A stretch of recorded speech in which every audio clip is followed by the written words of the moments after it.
Last video में हम category listing report पे बात कर चुके हैं, इन्वेंट्री फाइल पे बात कर चुके हैं।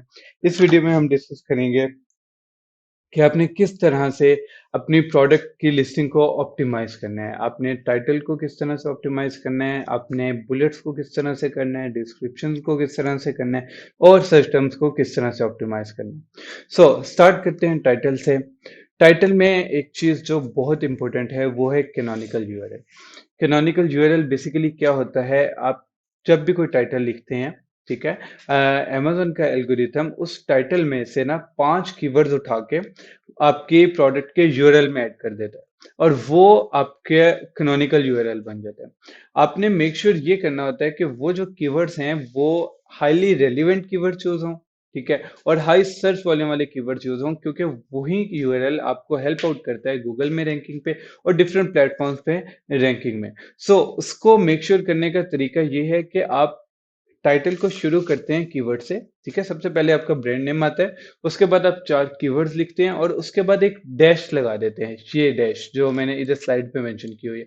जब आप ये डैश लगा देते हैं तो फिर जो एल्गोरिथम होता है वो कोई भी रैंडम कीवर्ड नहीं उठा सकता।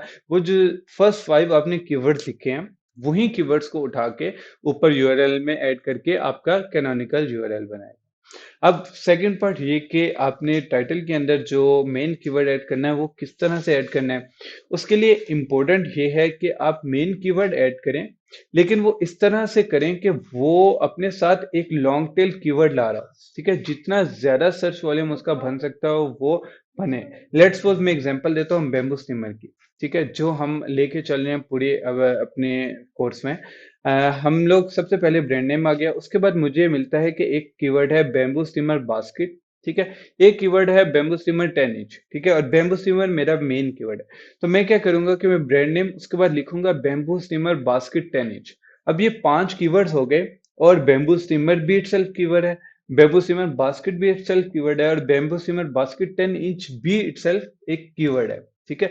अब ये मेरा कैनोनिकल यूआरएल भी परफेक्टली बनेगा और मेरे टाइटल में भी जो सबसे ज्यादा इम्पैक्ट होता है आपकी रैंकिंग में वो टाइटल ही का होता है, उसमें भी बहुत ज्यादा इम्पैक्ट होगा, ठीक है।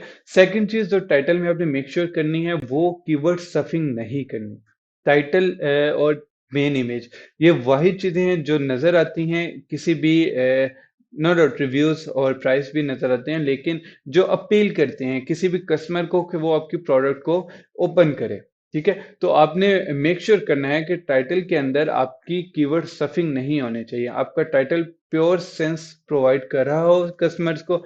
और आप एक कीवर्ड और भी ऐड कर सकते हैं, नेक्स्ट 200 करेक्टर्स होते हैं टाइटल के, आप उसके अंदर नेक्स्ट एक और कीवर्ड भी ऐड कर सकते हैं। डिफरेंट कैटेगरी टू जो नंबर ऑफ करेक्टर्स होते हैं different category two category very भी करते हैं, लेकिन ये एक एवरेज जो एक यूजुअल नंबर ऑफ करेक्टर्स होते हैं वो यही होते हैं 200। तो आपने मेक श्योर करना है कि आप कीवर्ड स्टफिंग ना करें। आप एक कीवर्ड और ऐड कर सकते हैं नेक्स्ट लाइन में, लेकिन उसको इस तरह से लाइन को समझते हैं कि वो प्रॉपर एक सेंस बना रहा हो, वो एक इंटेंट शो कर रहा हो कि ये प्रोडक्ट, वो एक रेलिवेंसी शो कर रहा हो उस प्रोडक्ट की उस कीवर्ड के साथ, ठीक है। ये चीज आपने टाइटल में मेक श्योर करनी है। उसके बाद आती हैं बुलेट्स। बुलेट्स के अंदर एक रूल है सिंपल, और वो ये है कि आपने फोकस करना है benefits of your products benefits. अगर बैम्बू स्टीमर अच्छी कुकिंग या हेल्दी कुकिंग कर सकता है तो आपने बुलेट्स में ये नहीं लिखना कि ये हेल्दी कुकिंग कर सकता है। आपने फोकस करना है कि इसके हेल्दी कुकिंग करने से जो कस्टमर्स को फायदा होगा, आपने उस चीज को हाईलाइट करना है, उस चीज पे फोकस करना है और उन्हीं चीजों को benefits of your products benefits को ही आपने हर बुलेट्स में शो करना है।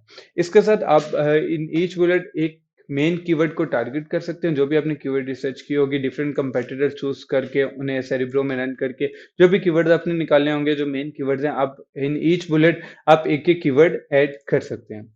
उसके बाद आती है आपकी डिस्क्रिप्शन, प्रोडक्ट की डिस्क्रिप्शन। तो प्रोडक्ट की डिस्क्रिप्शन में हम मेनली जो हाईलाइट करते हैं वो आपके बेनिफिट्स ओवर योर कंपटीशन और साथ वही benefits of your product benefit जो हमने बुलेट्स में हाईलाइट किए होते हैं उन्हीं को एक बार दोबारा से रिपीट करते हैं, ताकि वो प्रॉपर रेलिवेंसी बना सके अमेजोन A9 एल्गोरिथम की आइज पे उस प्रोडक्ट की उन कीवर्ड्स के लिए। ठीक है? और इसके साथ-साथ आप जितने भी लॉन्ग टेल आपके कीवर्ड्स होते हैं, वो आप डिस्क्रिप्शन में यूज़ करते हैं। इसके बाद लास्ट पे आती है बैकएंड सिस्टम। बैकएंड सिस्टम्स में हम एक्स्ट्रा जितने कीवर्ड्स होते हैं, जो हम नहीं यूज़ कर सके बुलेट्स में या डिस्क्रिप्शन में या टाइटल में, हम उन्हें ऐड करते हैं, ठीक है? बैकएंड सिस्टम में आपकी कोई वो कोमे नहीं आते, कोई आपकी डैशेज़ नहीं आती, कोई ऑर्डर नहीं मैटर करता। आप सिंपली जितने भी आपके कीवर्ड्स रह जाते हैं, आप उन्हें फ्रैंकेनस्टाइन में हीलियम 10 का जो टूल है, जो कीवर्ड्स को प्रोसेस करता है, उसमें ऐड करते हैं और डुप्लीकेट्स को रिमूव करते हैं, एक्स्ट्रा वर्ड्स को रिमूव करते हैं और उन्हें कॉपी करके as it is backend system में ऐड कर देते हैं। और एक चीज आपने मेक श्योर करनी है कि बैकएंड सिस्टम में भी हाईली रेलिवेंट कीवर्ड्स ही ऐड हों, ठीक है? क्योंकि बैकएंड सिस्टम बहुत इम्पैक्ट करते हैं। सबसे पहले आपका टाइटल आपकी रैंकिंग में इम्पैक्ट करता है, फिर बुलेट्स करते हैं और फिर डिस्क्रिप्शन से भी पहले बैकएंड सिस्टम्स इम्पैक्ट करते हैं आपके रैंकिंग में। तो आपने मेक श्योर करना है कि बैकएंड सिस्टम में आपके अच्छे कीवर्ड्स ऐड होने चाहिए, कोई एक्स्ट्रा इरेलीवेंट कीवर्ड नहीं ऐड होना चाहिए। सो इन पॉइंट से आप अपनी लिस्टिंग को प्रॉपरली ऑप्टिमाइज कर सकते हैं from both backend and front end.